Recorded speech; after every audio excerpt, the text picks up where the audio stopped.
All right, you guys, it is September the 3rd, 2020, and this is your girl coming back to you again live.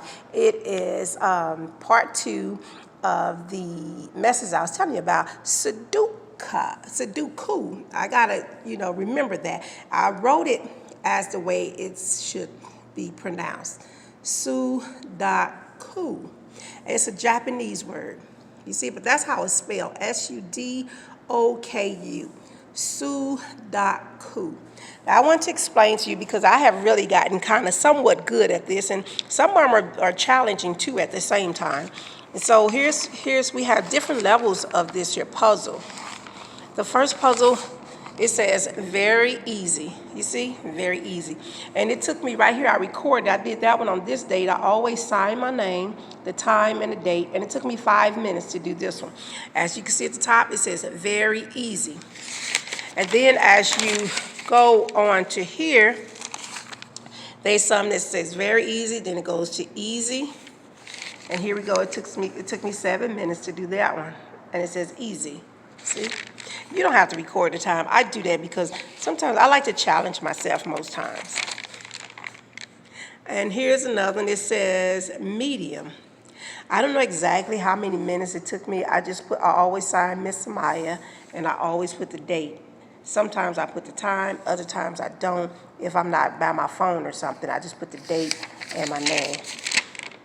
And so this is a medium one too. That's 17 minutes. And medium means in the sense of real easy to do, very easy to do, and medium. And then it's kind of work its way up to a hard level. But we're going to do a medium one today. But just for the sake of, let's see what number we on, 25, because I'm going to come back. I'm going to do number 25. And so then, as you can see, it gets to go to hard.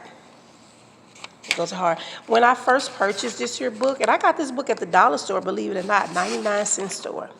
And it goes to hard to very, very hard to very hard. You see that?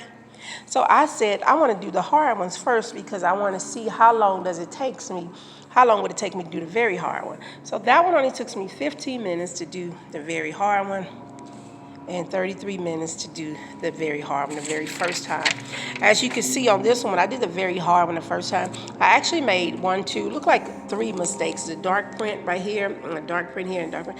That means I had to go back and correct a couple of numbers. If you get lost or stuck, they always have the answers in the back. So you can go here and you can find the answers in the back. This book comes from the dollar store. But it have all 3 puzzles in here. It has the Sudoku, and it has the word puzzle, and then it has this here puzzle here, okay? So let's go back and let's get started on number 25. Now, what you want to do is you want to make sure that you have numbers 1 through 9 in every line. So, for instance, the number 1, because there's 9 boxes, 1, 2, 3, 4, 5, 6, 7, 8, and 9. So you can only have one number in each column. So you have 1 through 9. They don't have to be in order, just as long as you have only one number. But then it has to be 1 through 9 here, 1 through 9 here, and so on and so forth, all the way down. You can only have one number per line.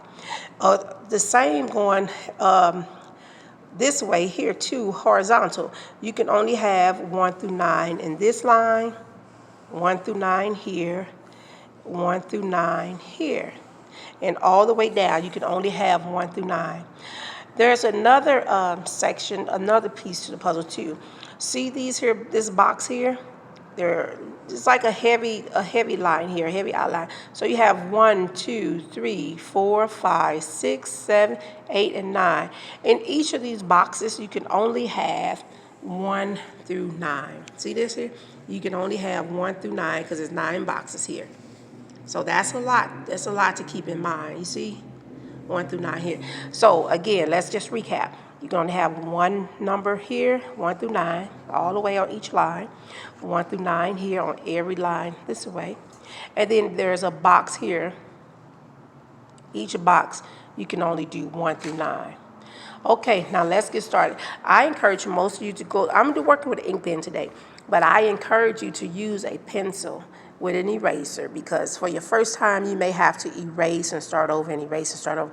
But I'm going to show you a really easy method, and maybe I'll make another video to show you a second method in which I use to create this here. To go ahead and finish this puzzle. The first method I'm going to use is I look for similar numbers. I look for the similar numbers. How many, like for instance, I see this number 9. How many times do I see that number 9? And I'm looking over here, and I'm looking over here, and I'm looking over here. Well, I see the number 9. 1, 2, 3, and 4. You see that? I don't see a 9 nowhere else. So, when I see the two 9s close together, I see a 9 in this box and a 9 in this box. So remember, you can only have one 9 here, one 9 here. So now I need a 9 in this box, but this here square already has a 9, and this square already has a 9. So I need a 9. Being that I need a 9 across the top here, it can only go in this here box, because that box and that box already has a 9, remember? And it can only go on the top line because the bottom line already has a 9. The second line already has a 9. So the top line does not have a box. So here we go. The top line does not have the number 9. And this here box does not have a number 9. So this, I am sure and safe to say that that 9 is here. I'm 100% sure that that 9 has to go right there. And I'm trying to write without looking and looking through the lens. So we'll make that 9. So the 9 has to go here. The same thing here. You go over here and you look, both boxes need a number 9. So with this one here, we already have that line. So I can't put it here on neither one of these boxes. Can I put that 9 here? So I'm working with this one and this one.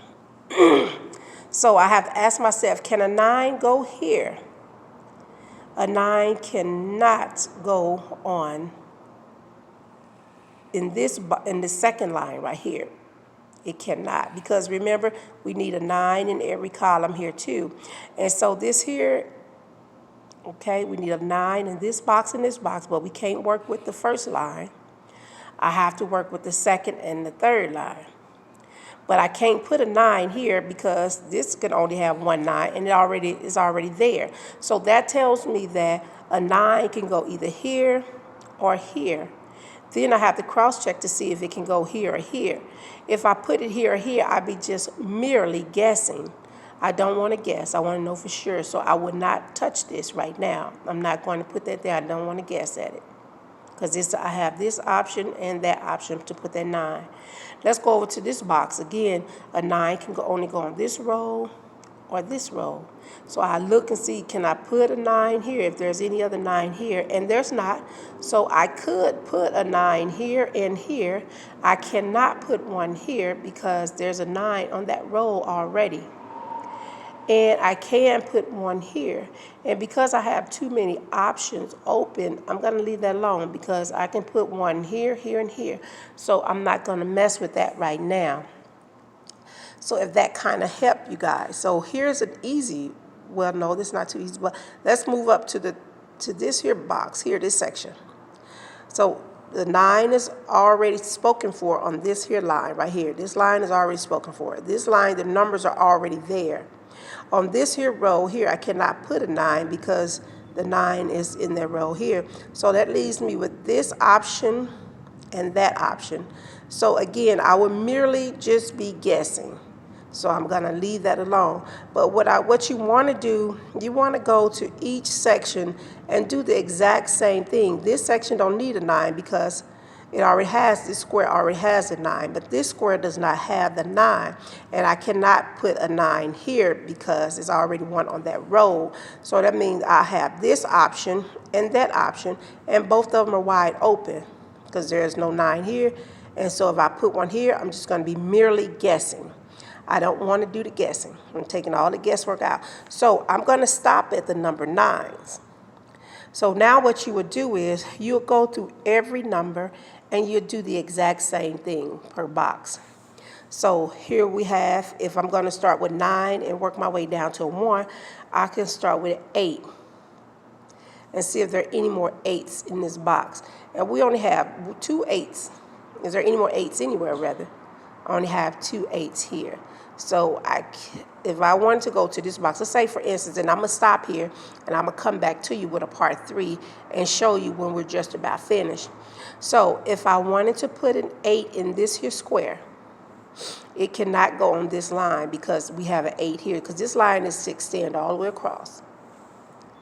But only in this box is only to extend here. So if I want to put a number 8, it cannot go on this row. It can only go 1, 2, or 3. So if I want to put an 8 here, it's impossible because I have an 8 there. However, I could put that 8 here, or I could put that 8 there. Again, I would just be merely guessing. I don't want to guess, so I'm going to leave that 8 alone. And then you come here and you do the same thing. Being that there is no 8s here anywhere, and here is already 8, I have 3 options available. I'm going to let that ride and leave that alone too. So do you understand? Hopefully you get just some type of a clear understanding of how it works, how the puzzle is to be done. And so the same here. The good thing about this one, I see an option right now, and after we do the number 8, I want you to go ahead, get your book, and listen to this and try, see if you can do a couple on your own. You don't necessarily have to do this one, but you can draw this graph if you pause this your tape. You can draw this and then try to create and do the same thing yourself and see if you can finish this here particular puzzle. Now, number 8, remember, this here square has to have an 8 somewhere. But we have an 8 on this row already, so these 3 are out of the question because we have an 8 on this row. And although I'm just working within this box, but when I'm looking for the number, a place to put the 8, I have to look beyond the box. So you have to sit outside of the box in order to see what goes in the box. Kind of like a life lesson to me, it sounds like. You don't want to be in cliques and all these other things if they're not healthy for you. Sorority, cliques, societies, if it's not a healthy thing for you. So sometimes you might want to sit outside the box. And also in thinking of creative ways and different things like that, when you're trying to be really creative or come up with new ideas and concepts, this is another time when you want to sit outside the box. So this here may be a good brain exercise for those who always like to sit outside the box. But getting back to this puzzle, on this row, we only dealing with this here box, this square. But although I'm dealing with this square, to deal with the problem, you have to look, that's a life learned lesson. In order to deal with the problem, you have to look beyond the problem. You have to look outside the box. So let's say government is corrupt. You have to look outside the government to get help. You can't look within the corrupt system to get help. You have to look beyond. So with this here puzzle here, I'm only focusing on this square. But I need to figure out where can I put the 8 in this square, because it has to have one of every number.